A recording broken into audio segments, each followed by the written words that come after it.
नमस्कार, मी Bhaskar Mhatre, secretary Navi Mumbai cooperative housing federation, Maharashtra state housing federation आणि महाराष्ट्र राज्य सहकार विभागाने यांच्या संयुक्त विद्यमाने एक ऑनलाईन पोर्टल डेव्हलप केलेलं आहे. त्याचं नाव आहे सहकार संवाद आणि त्या पोर्टलबद्दलची संपूर्ण माहिती देण्यासाठी आज आपण ॲडव्होकेट श्रीप्रसाद परब सरांना इथे आमंत्रित केलेलं आहे. तरी मी ॲडव्होकेट परब सरांना विनंती करतो की त्यांनी आमच्या श्रोत्यांना मार्गदर्शन करावं. धन्यवाद म्हात्रे साहेब. आणि आपण आज जो आहे सहकार संवाद हे जे online portal, online grievance redressal portal जे Maharashtra state cooperative housing federation आणि स्टेट कोऑपरेटिव्ह डिपार्टमेंट यांच्या संयुक्त विद्यमाने जे लॉन्च केलेलं आहे, तर त्या पोर्टलवरती कंप्लेंट कशा तऱ्हेने फाईल करायची ह्याचा आपण व्हिडिओ ह्या माध्यमातून हा व्हिडिओ जो आहे तो आपण केलेला आहे. कंप्लेंट फाईल करायच्या पूर्वी आपल्याला हे लक्षात घ्यायचं आहे की कंप्लेंट फाईल कोण करू शकतो.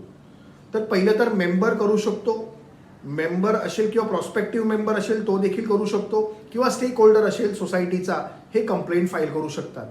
कंप्लेंट कुठल्या विषयासंदर्भात फाईल करू शकू, तर एक ह्या पोर्टलच्या माध्यमातून आपल्याला हे एक जाणून घ्यायचं आहे की ह्या पोर्टलवरून कंप्लेंट जी आहे ती रजिस्ट्रार अथॉरिटीजकडे डायरेक्ट केली जाणार आहे. म्हणजे रजिस्ट्रारच्या ज्युरिस्डिक्शनमध्ये येणाऱ्या कंप्लेंट्स ज्या आहेत त्या आपण फाईल करू शकणार आहोत. मग रजिस्ट्रारकडे येणाऱ्या कंप्लेंट्स कुठल्या कुठल्या आहेत, तर ह्याचं उत्तर आपल्याकडे बायलॉ नंबर 174 मध्ये दिलेला आहे. 174 मध्ये व्हेरियस अथॉरिटीजकडे केल्या जाणाऱ्या कंप्लेंटचे विषय जे आहेत ते प्रामुख्याने हायलाईट करून सांगितलेले आहेत. उदाहरणार्थ रजिस्ट्रार अथॉरिटीज असेल, कोऑपरेटिव्ह कोर्ट असेल, सिव्हिल कोर्ट असेल, म्युन्सिपल कॉर्पोरेशन असेल, पोलीस अथॉरिटीज असेल, ह्या कुठल्या कुठल्या कंप्लेंट्स कुठल्या अथॉरिटीजकडे केल्या जाऊ शकतात ह्याचं सर्व उदाहरण ह्या 174 बायलॉमध्ये दिलेलं आहे. मग त्यामधलं रजिस्ट्रार अथॉरिटीजकडे केल्या जाणाऱ्या ज्या कंप्लेंट आहेत, जे विषय आहेत, त्याचं हायलाईट जे आहे ते 174 मध्ये रजिस्ट्रार ह्या हेडिंग खाली दिलेलं आहे. 24 प्रकारच्या कंप्लेंट्स आहेत ज्या आपण रजिस्ट्रार अथॉरिटीजकडे करू शकू असं आपल्याला बायलॉ नंबर 174 मध्ये सांगितलेलं आहे.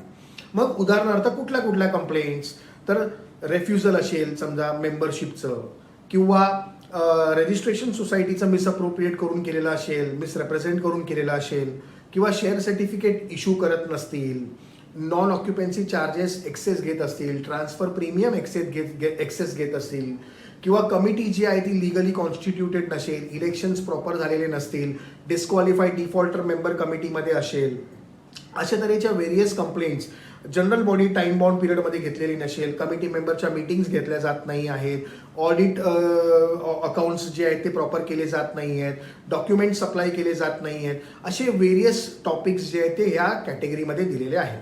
त्यापैकी जो 24th टॉपिक आहे म्हणजे ॲक्टिव्ह नॉन ॲक्टिव्ह मेंबरचा, तो आता आपल्याला ॲप्लिकेबल नाही आहे. म्हणजे ओव्हरऑल जर आपण कन्क्लुजन केलं तर 23 प्रकारच्या कंप्लेंट्स ज्या आहेत त्या आपण रजिस्ट्रार अथॉरिटीकडे करू शकतो. ते 23 प्रकार तिथे 174 मध्ये दिलेले आहेत.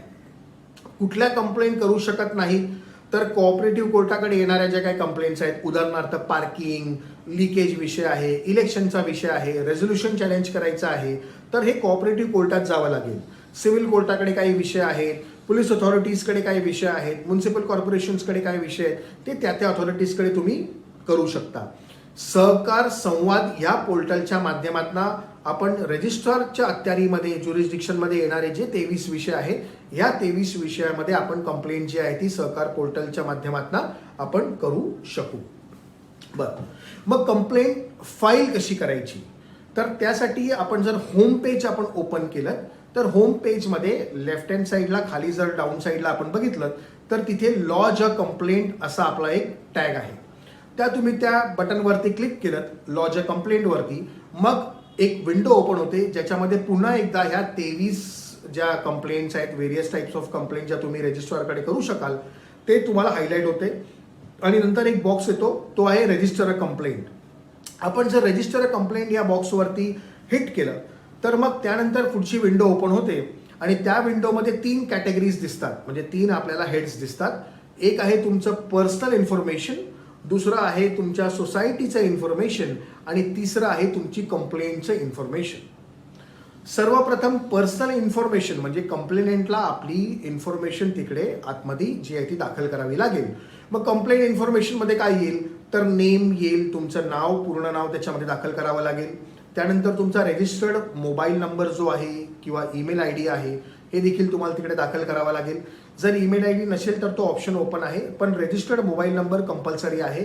त्याच्यामध्ये तुम्हाला OTP जनरेट होतो, OTP व्हेरीफाय होतो आणि तुमचा मोबाईल तिथे रजिस्टर्ड होतो.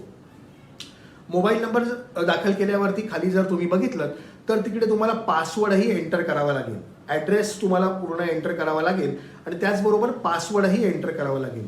हा पासवर्ड कशासाठी, तर आपण जी कंप्लेंट फाईल करणार आहोत रजिस्टर अथॉरिटीजकडे ऑनलाईन पद्धतीने, तर त्याचा ट्रॅक जर आपल्याला ठेवायचा असेल, म्हणजे ह्या कंप्लेंटची पोझिशन आता सध्या काय आहे हे जर आपल्याला ट्रॅकिंग करायचं असेल तर त्यासाठी युजर नेम आणि पासवर्ड हा महत्त्वाचा आहे.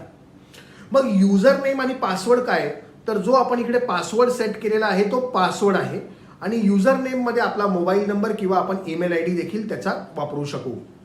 म्हणजे युजर नेम, पासवर्ड हे महत्त्वाच्या गोष्टी आहेत. हे आपल्याला सांभाळून लिहून ठेवून कुठेतरी लिहून ठेवायचं आहे.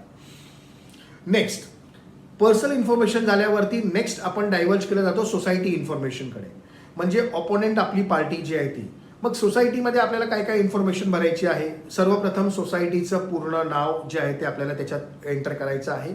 त्यानंतर सोसायटीचा पत्ता, सोसायटीचं रजिस्ट्रेशन नंबर हे आपल्याला जर माहीत असेल तर ते देखील आपण त्याच्यामध्ये इनकॉर्पोरेट करू शकू. इथे आपल्याला सर्वात मोठी काळजी ही घ्यायची आहे की सोसायटीची ऑथॉरिटी, म्हणजे कुठल्या ऑथॉरिटीच्या अंडर सोसायटी आपली येते हे आपल्याला नमूद करणं गरजेचं आहे. म्हणजे एक्झाम्पल, जर आपली सोसायटी जनरल कॅटेगरीमध्ये आहे तर जनरल कॅटेगरी आहे, किंवा जर आपली सोसायटी म्हाड्याच्या अखत्यारीत येते तर म्हाडा ही आपल्याला एक कॅटेगरी तिकडे दिलेली आहे, किंवा सिडको आहे, SRA आहे, अशा वेगवेगळ्या ज्या आहेत ऑप्शन्स ऑथॉरिटी आपल्याला चूज करणं गरजेचं आहे. आणि पिन कोड जो आहे तो आपल्याला प्रॉपरली टाकणं गरजेचं आहे, कारण ह्या माध्यमातून तुमची कंप्लेंट त्या तुमच्या पर्टिक्युलर रजिस्ट्रारकडे जी आहे ती डायव्हर्ट करण्यात येणार आहे. त्यामुळे हे डिटेल्स आपल्याला बारकावेने भरणं गरजेचं आहे. हे भरून झाल्यावरती तिसरा जो कॉलम आहे तो म्हणजे तिसरा जो स्टेज आहे तो म्हणजे आपला कंप्लेंटचा स्टेज आहे. आता इथे तुम्ही 200 वर्ड्समध्ये तुमची कंप्लेंट जी आहे ती तुम्ही फाईल करू शकता. मॅक्सिमम 200 वर्ड्समध्ये तुम्हाला तुमच्या थोडक्यात, उदाहरणार्थ थोडक्यात शब्दामध्ये तुम्हाला तुमची कंप्लेंट मांडायची आहे. कंप्लेंट मांडायच्या अगोदर, म्हणजे हा विषय आता इथे आला असल्यामुळे आपल्याला हे सांगणं गरजेचं आहे की कंप्लेंट फाईल करायच्या अगोदर हे लक्षात ठेवायचं आहे की आपण आपल्या अगोदरच्या 2 स्टेज पूर्ण केलेल्या आहेत का. मग 2 स्टेज कुठल्या, तर ही जी आपण कंप्लेंट फाईल करत आहोत ती आपण सर्वप्रथम सोसायटीला दिलेली आहे का, म्हणजे सोसायटीच्या कमिटीला आपण सबमिट केलेली आहे का. त्या कमिटीनी ती कंप्लेंट त्यांच्या कमिटी मेंबरच्या मीटिंगमध्ये ठेवणं गरजेचं आहे, नेक्स्ट मीटिंगमध्ये, आणि तो निर्णय आपल्याला 15 दिवसाच्या आतमध्ये कळवणं गरजेचं आहे.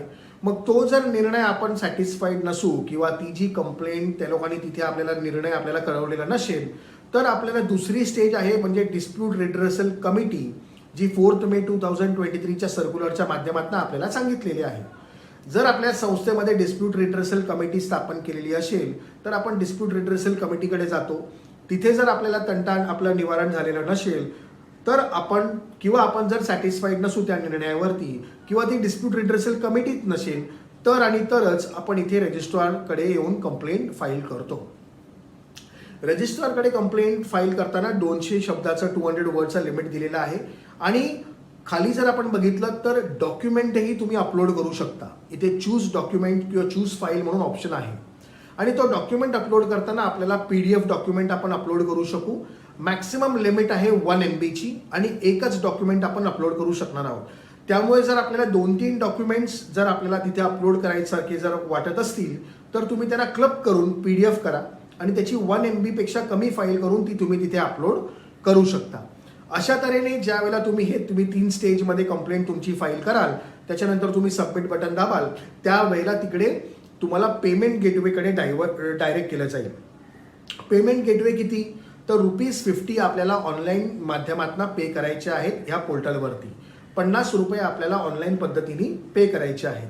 आणि एकदा हे पेमेंट आपण कंप्लीट केलं आणि फाईलनी सबमिट बटन दाबलं की तुमची कंप्लेंट जी आहे ती पोर्टलवरती रजिस्टर झालेली आहे आणि ती कंप्लेंट तुमच्या कन्सर्न रजिस्ट्रारला, ऑथॉरिटीजला ती तिथे डायरेक्ट केलेली आहे.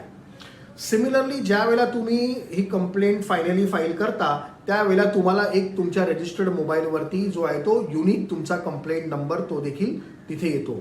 हाच नंबर पुढे आपल्याला ट्रॅकिंगच्या वेळेला यूज करायचा आहे आणि युजर आय डी आपला आणि पासवर्ड ह्या 3 गोष्टी आपल्याला लक्षात ठेवायचं आहे. कंप्लेंट आपली ज्या वेळेला रजिस्ट्रार अथॉरिटीजकडे डायरेक्ट होते त्यावेळेला त्यांच्याकडे ती कंप्लेंट जाते. त्यांचे जे काही ॲक्शन्स आहेत, जे डायरेक्शन्स आहेत किंवा त्यांचे काही ऑर्डर्स आहेत, ह्या सर्व आपल्याला ट्रॅकिंगच्या माध्यमातून तिथे पाहायला मिळतात आणि त्यांच्याकडे ऑप्शन्स जे आहेत म्हणजे ते कंप्लेंट ओपन ठेवतात किंवा शेवटला कंप्लेंट क्लोज करतात. म्हणजे फायनल ऑर्डर झाल्यावरती हिअरिंग्स वगैरे समजा तुमच्या कंप्लेंट्समध्ये जर रिक्वायर्ड असतील तर ते समोरच्या पार्टीला कॉल आउट करतील, हिअरिंग्स करतील किंवा समोरच्या पार्टीजना डायरेक्शन्स देतील. तर हे सगळं संपल्यावरती जे आहे ती फायनल ऑर्डर त्याच्यावरती अपलोड करतील आणि क्लोज ऑर्डर करतील. हे सांगायचं तात्पर्य एवढं की ज्या वेळेला समजा ते लोकांनी काही डायरेक्शन्स दिले आणि ॲडिशनल डॉक्युमेंट्स किंवा ॲडिशनल तुमच्याकडनं काही रिप्लाय मागून घेतला तर तो ॲडिशनल रिप्लाय देखील तुम्ही नंतर फाईल करू शकता. त्याच्यामध्ये फाईल करण्याची चान्स आहेत. डॉक्युमेंट देखील ॲडिशनल अपलोड करण्याचे चान्स आहेत.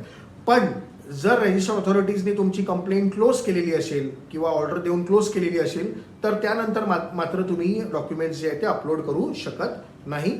ते तुमचा फायनल ऑर्डर झाली आणि क्लोज तुमची कंप्लेंट जी आहे ती क्लोज दाखवली जाईल.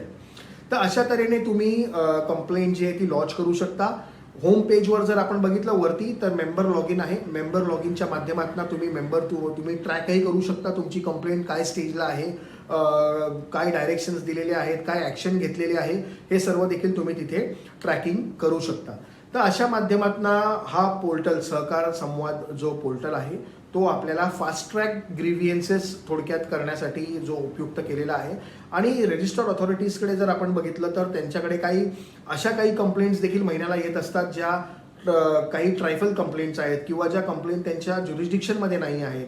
उदाहरणार्थ पार्किंगचे विषय, लिकेजचे विषय, मग त्या विषय देखील त्यांच्याकडे न यावेत आणि त्यांचं काम देखील सुरळीत व्हावं आणि आपल्यालाही तिथे एक ट्रान्सपरन्सी आणि फेअरनेस दिसावी या माध्यमातून हा पोर्टल जो आहे तो सहकार संवाद portal Maharashtra state cooperative housing federation आणि स्टेट कोऑपरेटिव्ह डिपार्टमेंट यांच्या संयुक्त विद्यमाने आपल्याला केलेला आहे. आणि ह्याचा जो पोर्टल आहे ह्याचा हा पूर्ण प्रोसेस जो आहे तो आपण या व्हिडिओच्या माध्यमातून तुम्हाला सांगण्याचा प्रयत्न केलेला आहे. असेच काही इन्फॉर्मेशन जे आहेत ते आम्ही पुढे तुमच्याकडे घेऊन येण्याचा प्रयत्न करू. तूर्तास धन्यवाद.